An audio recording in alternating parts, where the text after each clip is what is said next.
The night my life cracked open did not begin with hope, romance, or destiny. It began with laughter that wasn't meant to include me. I still remember standing outside the cafe, rain soaking through my jacket, my phone buzzing with messages from friends who thought humiliation was comedy.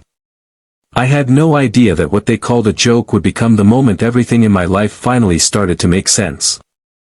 If you believe in kindness, second chances, and the quiet power of unexpected love, take a second right now to like this video, share it with someone who needs hope, subscribe to the channel for more real stories like this, and tell us in the comments where you're watching from. Your support truly keeps stories like this alive. My name is Daniel Harris, and for most of my life I was the background character. The dependable one. The guy people called when they needed help moving, fixing something, or listening to their problems, but never the one they imagined deserving love or excitement. I was 32, working long hours as a systems analyst, living alone in a small apartment that echoed with silence at night. My friends liked to joke that I was married to my job. The truth was simpler and sadder. I had stopped believing anyone would ever choose me on purpose. So when my friends insisted on setting me up on a blind date, I should have known better. They framed it as concern, as care, as them wanting to see me happy. But beneath it all was boredom, and I was easy entertainment. They picked a small cafe across town and told me to be there at 7. They said her name was Emily Parker, that she was shy, awkward, and perfect for me. Those words should have warned me, but loneliness makes you hopeful in foolish ways. I arrived early, nervous in a way I hadn't felt in years. I kept checking the door, imagining rejection before it even happened. Then the messages started. Laughing emojis. Screenshots of a group chat I wasn't supposed to see. They admitted it was a prank, that no one was coming, that they just wanted to see if I'd actually show up. I remember the heat in my face, the familiar sting of being the punchline again. I thought about leaving immediately, about going home and letting this be another quiet wound I never spoke about. That was when I saw her. She stood just inside the doorway, rain dripping from her hair, scanning the room with the same anxious uncertainty I felt in my chest. Her name, I would later learn, was Clara Whitmore. She wasn't part of the joke. She was real, breathing, and completely unaware that two separate cruelties had led us to the same place. She had been set up too, by co-workers who thought pairing her with a stranger would be amusing because she was too gentle, too soft, too easy to manipulate. Clara had lived a life shaped by disappointment. She worked as a pediatric rehabilitation therapist, spending her days helping children relearn how to trust their bodies after trauma. She carried their pain home with her, along with her own. A past relationship had left her convinced she was too much and not enough at the same time.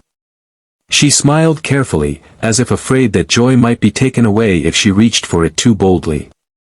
We sat together that evening not because a plan worked, but because two wounded people recognized something familiar in each other. There was no instant magic, no perfect romance. Just warmth.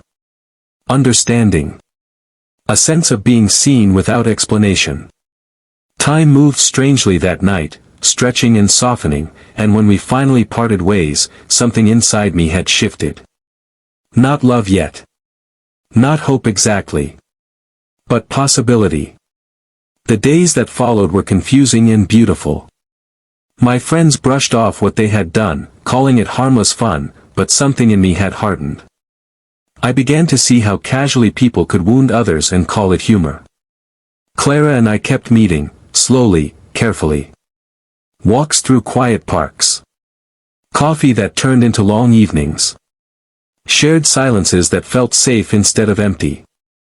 She told me about the nights she cried in her car after work, about the exhaustion of always being strong for others. I told her about growing up invisible, about learning to expect very little so disappointment wouldn't hurt as much. Life didn't suddenly become easy. My job demanded more of me than I had to give. Clara struggled with burnout and self-doubt.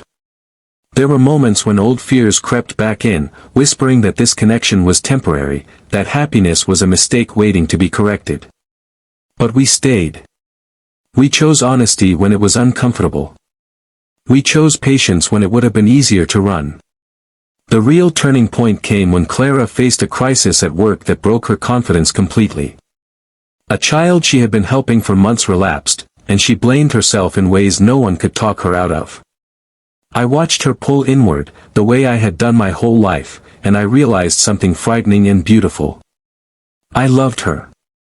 Not in a dramatic, cinematic way, but in a steady, terrifying way that made me want to be braver than I had ever been. Loving Clara forced me to confront myself. To stop accepting crumbs of respect from people who didn't value me. To set boundaries. To demand better, not just for her, but for myself. When I finally distanced myself from the friends who had treated my loneliness as entertainment, it hurt more than I expected. But it also felt like breathing after being underwater too long. Seasons passed. The world kept testing us. But the small moments became sacred. Shared meals. Quiet laughter. The way she reached for my hand when words failed her. The way I learned that strength didn't mean never breaking, but letting someone see the cracks. If this story has touched your heart, if you've ever felt overlooked, used, or unworthy of love, please take a moment now to like this video, share it, and let us know you're here. Your engagement tells us these stories matter, and so do you. Just before this story ends, I want to ask you something deeply personal. Please comment below and tell us if you believe that pain can lead us to the right people, and whether you think kindness still exists in a world that often forgets it. Today, when I look back at that rainy night, I no longer see humiliation as the beginning. I see it as a doorway. A cruel joke that accidentally led me to the truest thing in my life. Clara didn't save me. I didn't save her. We simply met each other at the exact moment we were ready to stop running from ourselves. And sometimes, that is the quiet miracle that changes everything.